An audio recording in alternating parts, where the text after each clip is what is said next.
Recuerda que puedes escuchar este audio horas antes de su estreno y sin publicidad suscribiéndote en cesarvidal.tv.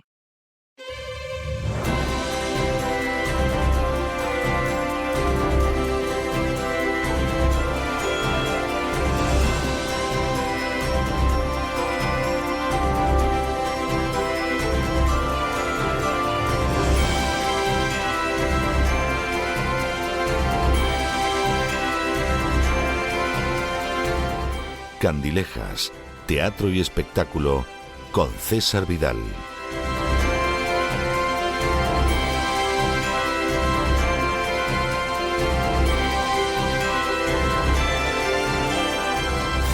Estamos de regreso para esa entrevista especial que tenemos todos los viernes por la noche. Para esa entrevista que ustedes saben que tiene un lugar muy escogido en mi corazón. Siempre digo, porque es obligado, porque es de justicia, que de lunes a jueves concluimos el programa de La Voz siempre con gente de primerísimo nivel. Da lo mismo que hablen de psicología, de economía, de literatura, son profesionales más que cualificados. Pero el viernes tiene un lugar muy especial para gente muy especial.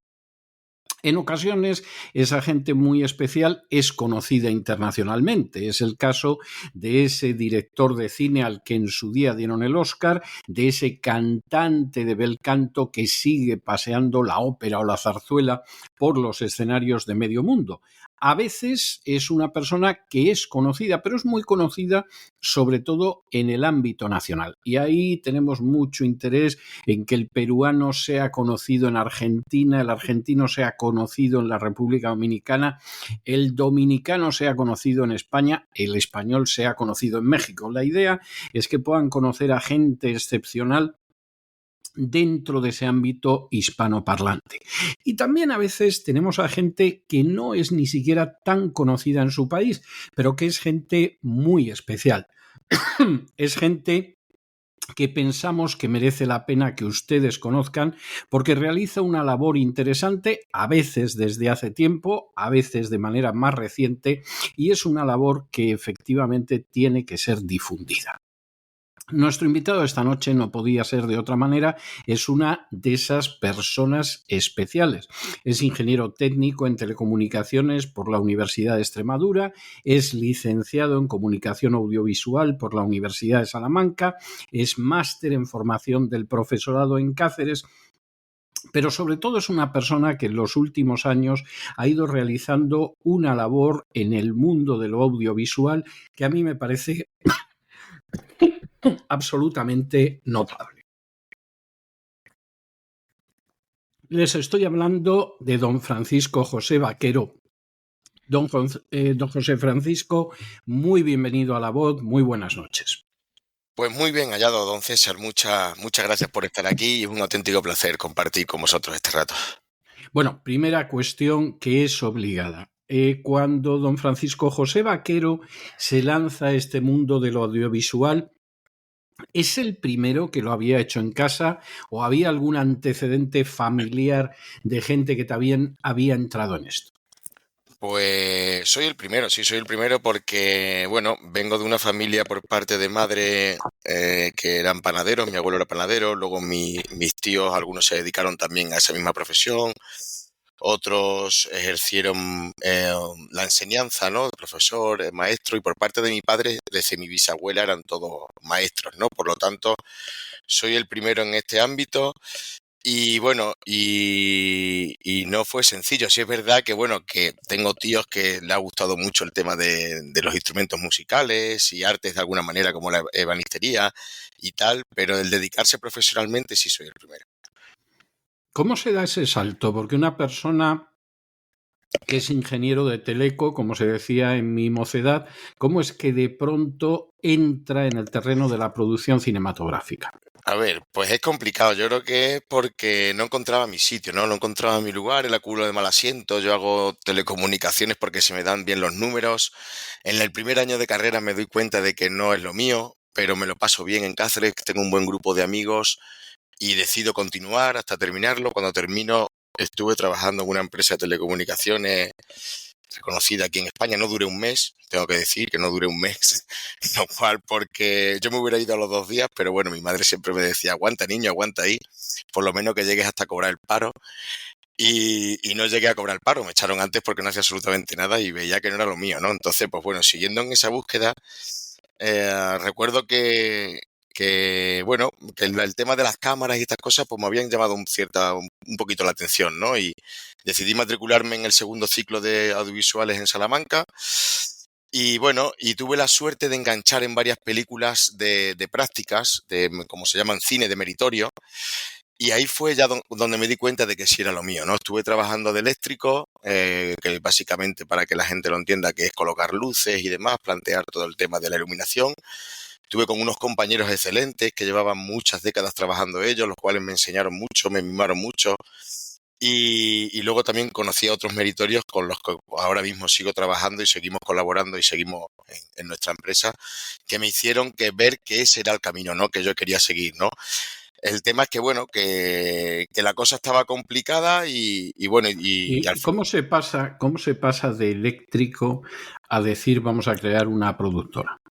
Pues mira, se pasa, don César, porque esto fue en el año 2010. De hecho, yo doy gracias a que... Yo muchas veces lo cuento, cuando cuento mi historia, digo, mi historia es un cúmulo de no hay mal que por bien no venga, ¿no? Porque es lo que me ha hecho ir llegando a donde he estado, ¿no? Y a donde he llegado, ¿no? Y donde voy llegando.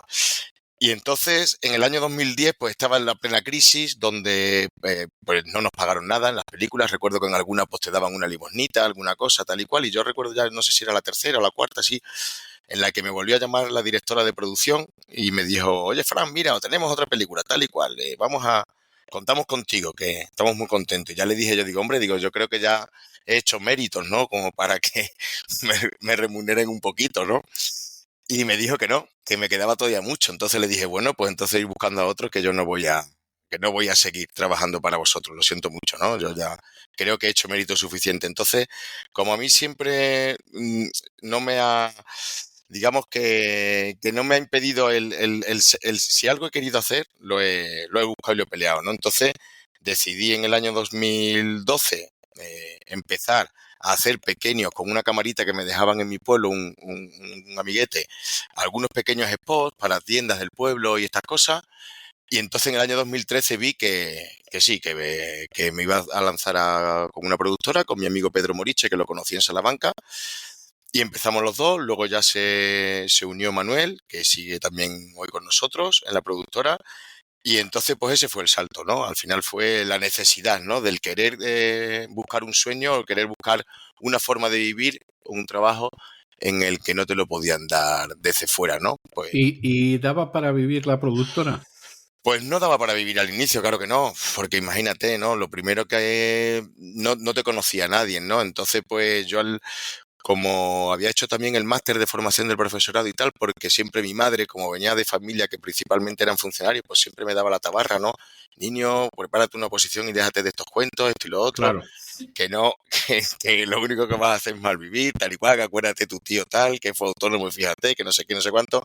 Entonces, pues, o digamos, por cubrirme un poquito las espaldas en el futuro, por si la cosa iba mal, pues me hice este máster. Entonces, como las matemáticas se me daban bien, pues al inicio, mientras que íbamos consiguiendo clientes, recuerdo que incluso al principio para tener un portfolio, ¿no? Para tener vídeos que mostrar, pues tenías que trabajar gratis, ¿no? Y le decías a un amigo que tenía una empresa, oye, mira, te hacemos un vídeo gratis porque nos han solicitado un presupuesto de la empresa tal y nos han pedido que si tenemos algo similar, ¿no? Entonces lo hacíamos rápido y tal.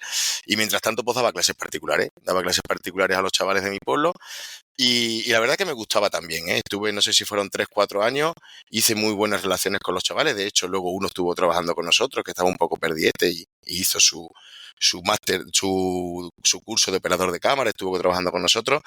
Y hasta que ya, pues, pues eso, 2015, aproximadamente 2016, la cosa ya marchaba O sea, y lo dejé. hubo, no voy a decir travesía por el desierto, pero hubo un periodo como de 5 o 6 años de ir tirando y compaginando eso con otro tipo de actividad paralela. Sí, así es, así es. Luego también de camarero, porque yo cuando en la época de estudiante trabajaba de camarero todos los veranos, entonces pues esos años también cuando llegaba el verano pues te cogías una un ingreso extra, ¿no? Te ibas a la feria de tal pueblo, a la feria del otro, que te llamaban, te lo pasabas también bien, ¿no? Porque a mí siempre me ha gustado el trabajo que haya hecho, intentar disfrutarlo y hacerlo con ganas, ¿no?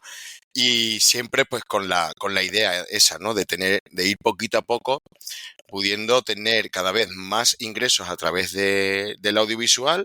Y también el audiovisual nosotros lo veíamos al principio porque siempre quisimos empezar a hacer documentales, ¿no? Pero creíamos que había que ir forjando digamos, una mano, ¿no? Forjando un estilo, forjando una manera de hacer cine, ¿no? Que a través de hacer pequeños spots, pues también nos venía muy bien, ¿no? Era como ir moldeando, ¿no? Nuestra forma de trabajar y poquito a poco pues consiguiendo una capacidad de ingresos que nos permitiera vivir, ¿no? ¿Cómo se llega a la primera película documental? A ver, la primera película documental, Ganado Desierto, surge en el 2019.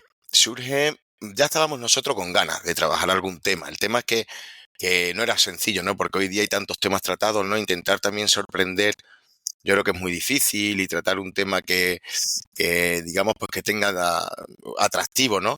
Y fue también un cúmulo de casualidades porque nos llaman desde fue un encargo, en un primer momento fue un encargo, porque Alan Savory, que es el protagonista de la película, que es un biólogo afincado en Estados Unidos, pero de origen africano, tiene una fundación que se llama Savory Institute, con la que él, digamos, va mostrando por todo el mundo pues la metodología de manejo ganadero que desarrolló, ¿no? Entonces aquí en España ya tenía bastantes fincas donde se llevaban a cabo en España y Portugal, en la península ibérica, donde se llevaban a cabo esa metodología, y entonces contactan con nosotros para rodar, para filmar una gira que este hombre iba a hacer en junio, si no recuerdo mal, del 11 de junio al 20 de junio del año 2019 por la península ibérica. Nosotros acordamos con ellos un presupuesto y nos metemos en el rodaje para luego darle las charlas y todo el metraje, ¿no? Para ellos difundirlo por internet o por donde quisieran, ¿no? ¿Qué pasa? Que al ir día tras día, pues ese rodaje, cuando iba pasando día tras día, íbamos visitando fincas, parques nacionales como Doñana y tal, fuimos viendo que la metodología de este hombre pues era algo muy, muy, muy básico y muy sencillo, pero a la vez muy novedoso y que rompía sobre todo con esa idea de que el ganado es un problema por el tema del metano, de etcétera, etcétera, de la desertificación y todo esto, ¿no? Sobre todo también porque nuestro pueblo, Cabeza del Buey, es un pueblo que sobre todo es un pueblo ganadero, puede haber 30 o 40 mil cabezas de ganado aún, principalmente de ovino, y siempre se ha culpado la ganadería, ¿no? También del problema de desertificación que sufre La Serena, la comarca nuestra, ¿no? Y vimos que el problema no era el ganado, sí que no era la gestión, y que era la gestión que se había hecho de 40 o 50 años para acá y que si volvíamos a hacerlo como antiguamente, pero utilizando la tecnología que tenemos ahora, pues no era un problema, sino que era algo pues por lo natural, ¿no? Que un animal no puede crear nunca un problema en el campo, al revés, ¿no? Solamente un beneficio.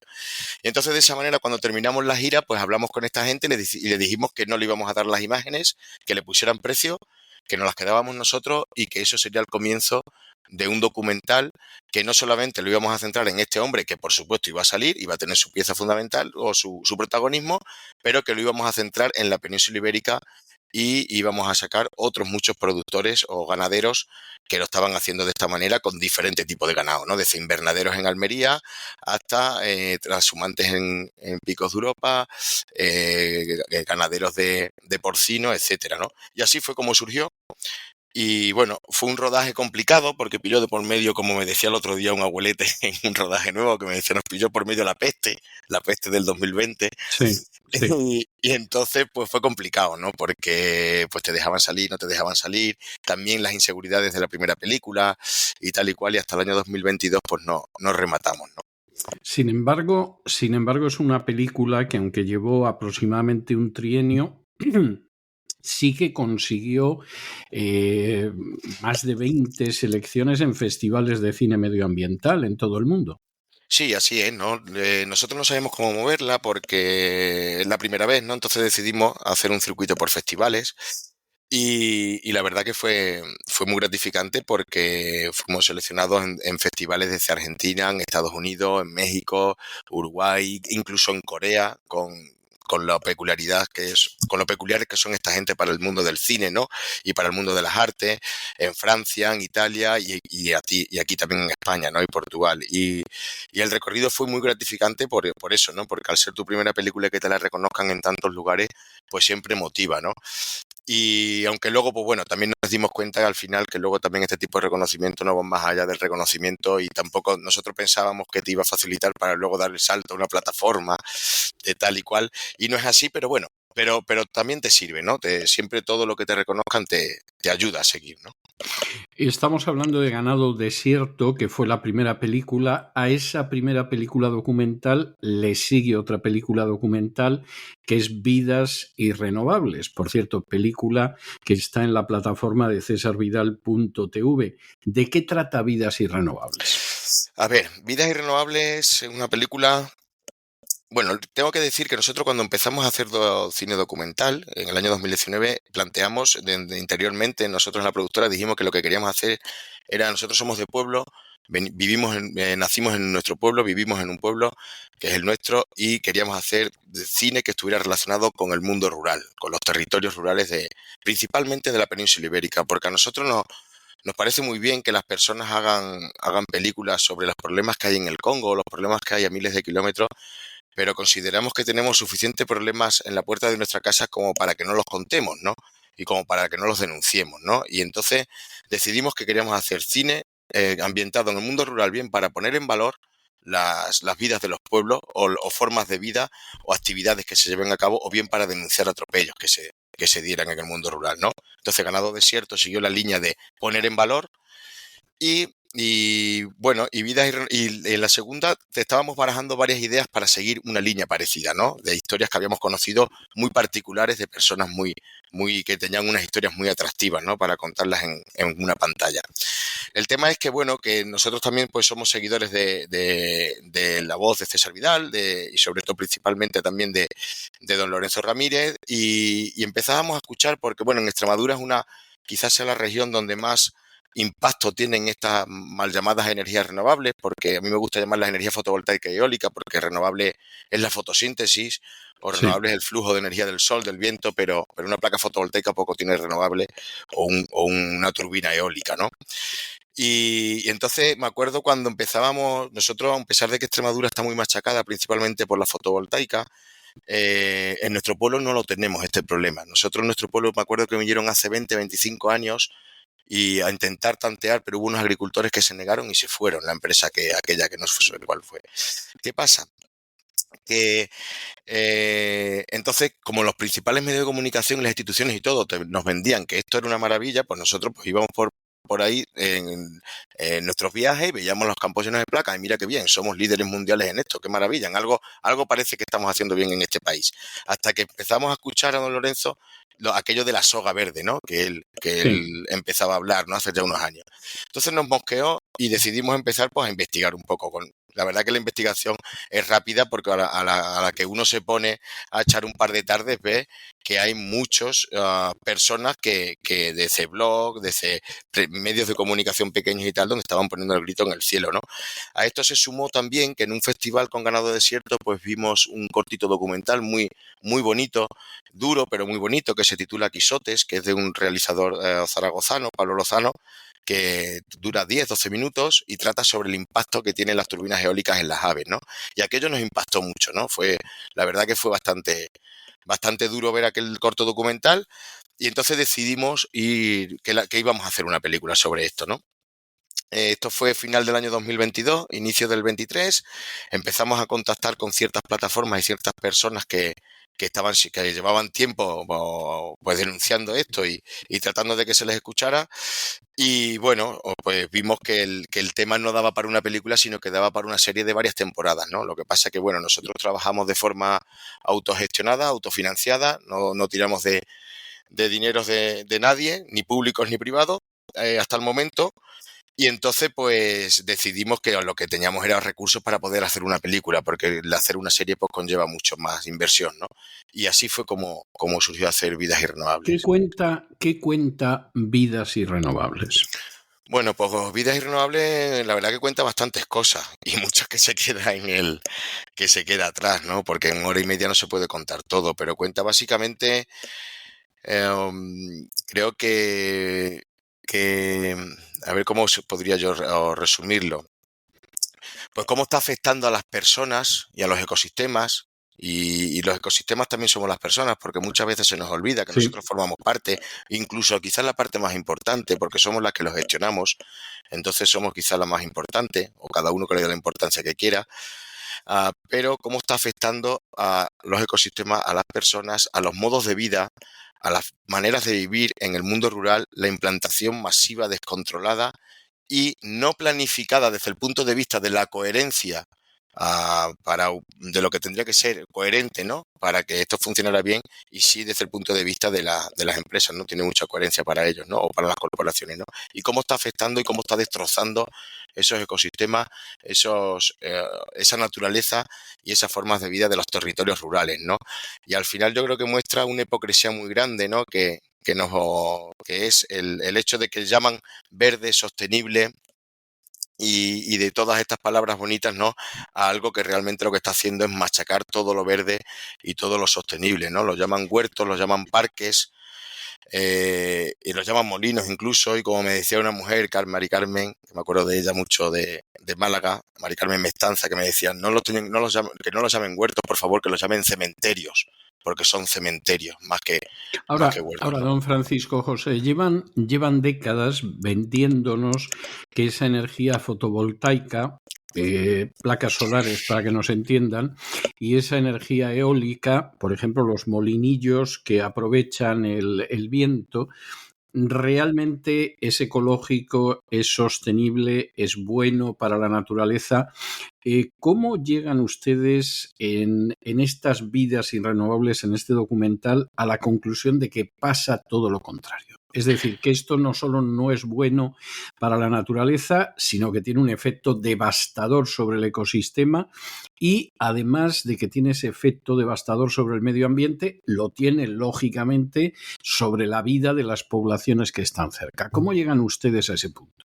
Pues mira, llegamos a ese punto, César, porque principalmente hablando con la gente. Hablando con la gente que el único interés que tienen en su vida es que los dejen en paz y que y que los dejen vivir libremente. Porque cuando uno habla con otro tipo de personas donde puede haber unos ciertos intereses, ya se te puede desviar lo que es la conversación o la investigación para un lado o para otro, ¿no?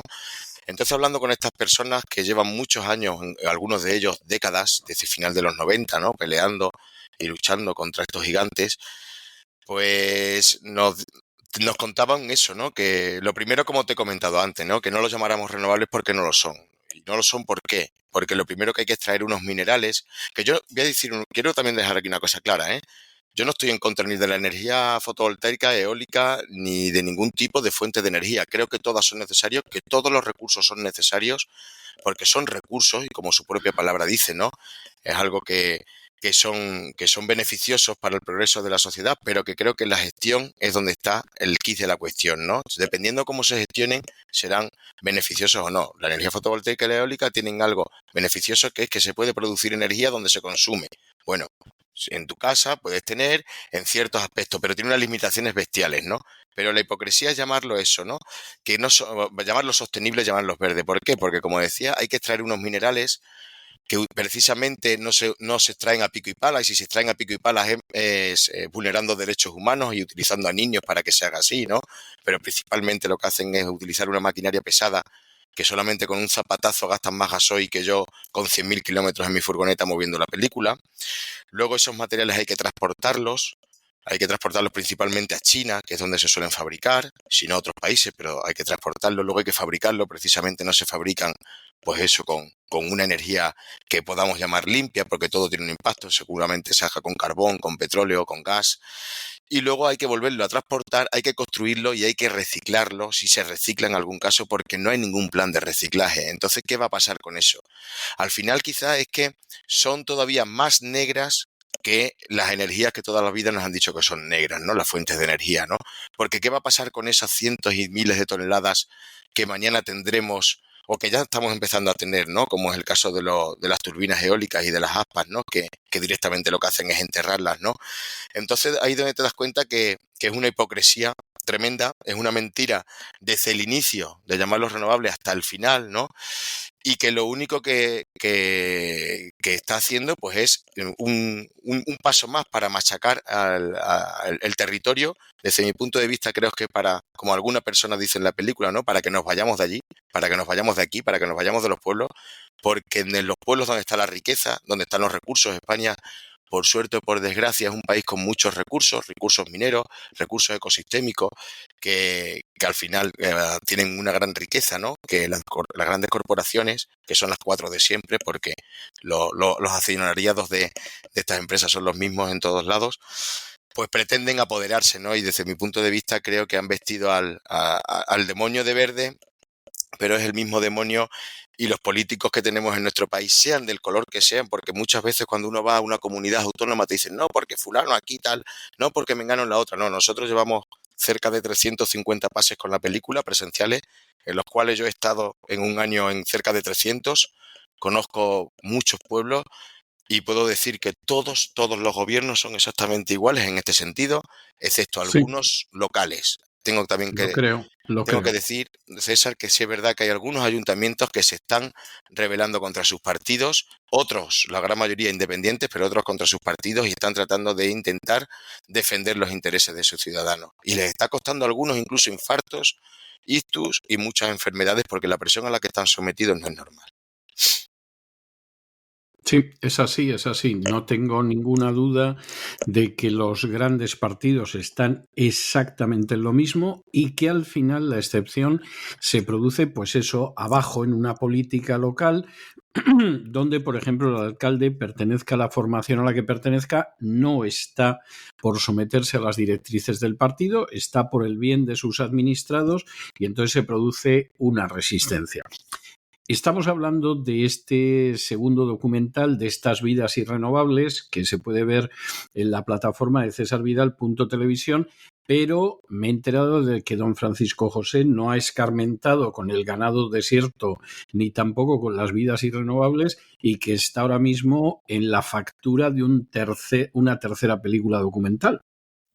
Sí, así es. Pues no escarmentado, César, y espero no escarmentar, porque uno pues tiene que hacer lo que le gusta, ¿no? Tiene que seguir pues produciendo en el sentido que uno disfrute, ¿no? Y con lo que uno pues se siente realizado, ¿no? Y entonces, pues bueno, después de un año que llevamos eso, como digo, empezamos a mover la película pueblo a pueblo, ciudad a ciudad desde hace un año, pues después de un año entero, con la cual he disfrutado muchísimo, ¿eh? Porque también hay que decir, tengo que agradecer a todas las personas que han confiado en la película, porque la verdad que ha sido una experiencia preciosa el conocer a tanta gente, el compartir con tanta gente, porque hacemos siempre la película presentación y luego un coloquio, que a veces el coloquio se ha alargado más de los 90 minutos de la película. Entonces ya, a pesar de esa experiencia que ha sido increíble, tenía ya ganas de volver a rodar. Tenía muchas ganas y bueno, estábamos ahí barajando algunos temas y al final luego el ir también de puerta en puerta, de pueblo en pueblo, el conocer a tanta gente,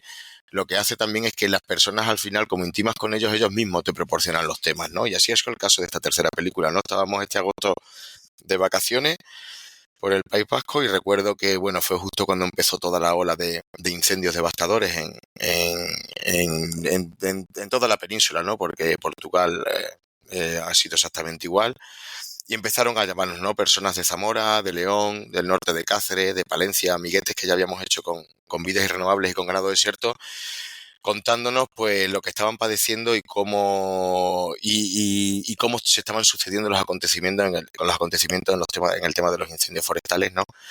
Y nos decían todos al final lo mismo, ¿no? Que querían que lo contáramos y que querían que hiciéramos una película porque si no esto se iba a olvidar.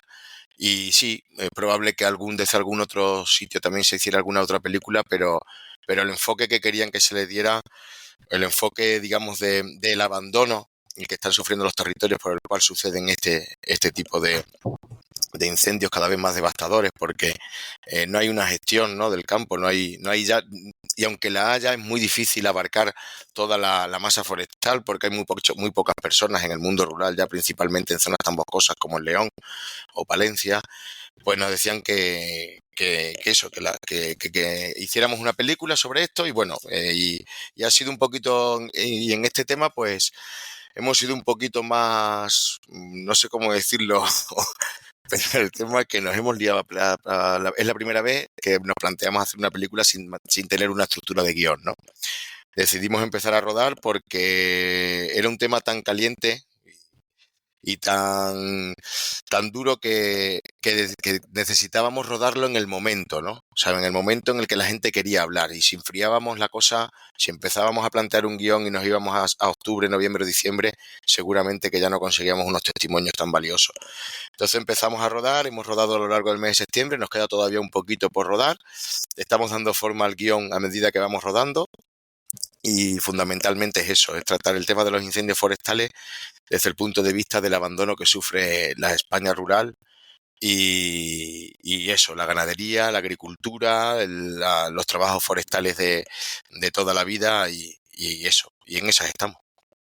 Bueno, me parece muy bien y yo espero que al final pase como con Ganado Desierto o con Vidas Irrenovables, que acaba convirtiéndose en algo que pueden ver multitud de personas, porque además el trabajo que está realizando don Francisco José Vaquero, el equipo modesto que va con él, pero a pesar de modesto, bien apreciable por su calidad, es un trabajo extraordinario, es colocar el foco y colocar la cámara sobre cuestiones que son de una importancia radical en las que lamentablemente los políticos, independientemente del partido que sea, no tienen el menor interés de entrar porque hay intereses creados poderosísimos y que sin embargo tienen que ser conocidos por los ciudadanos, más allá de aquellos ciudadanos que ya lo están sufriendo y que demasiado lo conocen porque lo están además padeciendo en su carne. Don Francisco José, ha sido un placer poder departir con usted esta noche de viernes.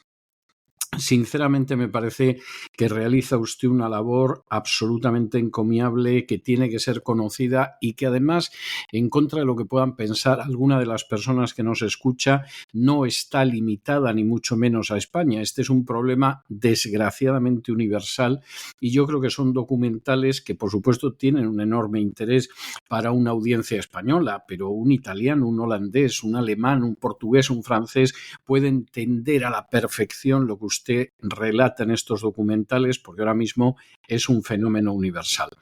En otra época, cuando estas entrevistas se realizaban en un estudio de radio vis a vis, cara a cara, yo tenía la costumbre de, para aquellas personas como usted que tenían la amabilidad, la gentileza, la paciencia de someterse a la batería de preguntas, regalarles uno de mis libros dedicado. Siempre hacía la salvedad de que no estaban obligados a leerlos, pero era un pequeño gesto de gratitud por el tiempo que nos habían dedicado. Pero eso ahora en el ciberespacio es imposible, de manera que me tengo que limitar a dejarles con una canción, con una melodía, con una pieza musical.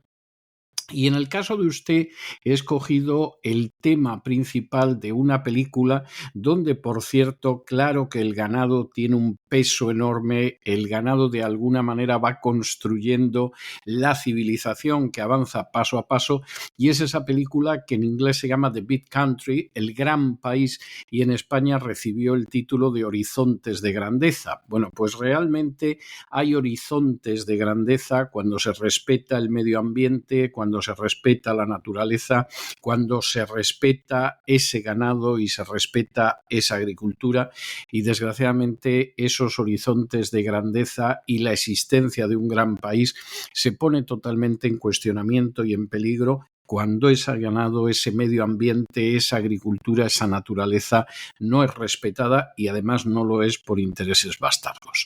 Don Francisco José, muchísimas gracias, muy buenas noches y yo espero que nos veamos a no mucho tardar para hablar de ese tercer documental suyo. Muchas gracias a ti y a todo tu equipo, César, por la labor también que hacéis de intentar dar voz, ¿no? a las personas y a los problemas que no suelen tener voz y que también nos inspiran a los demás pues, para poder hacer este tipo de películas y nada, ha sido un auténtico placer. Espero que también la gente pues, pueda ver. Muchísimas gracias también por contar con nuestra película para vuestra plataforma, ¿no? Que es la primera en la que va a estar durante varios meses. Y ha sido un placer y un gustazo estar este ratito, esta noche aquí contigo. Muchas gracias, entonces. No, un placer por mi parte. Hasta siempre. Y con esta música auténticamente épica de The Big Country, de Horizontes de Grandeza, hemos llegado nosotros al final de nuestra singladura de hoy del programa La Voz. Esperamos que lo hayan pasado bien, que se hayan entretenido, que incluso hayan aprendido una o dos cosillas útiles. Y los emplazamos para el lunes de la semana que viene en el mismo lugar y a la misma hora. Y como siempre, nos despedimos con una despedida sureña. God bless you. Que Dios los bendiga. El programa La Voz es una producción de Artorius Incorporated y al amparo del derecho a la libertad de expresión. No se hace responsable de las opiniones vertidas en el curso del mismo.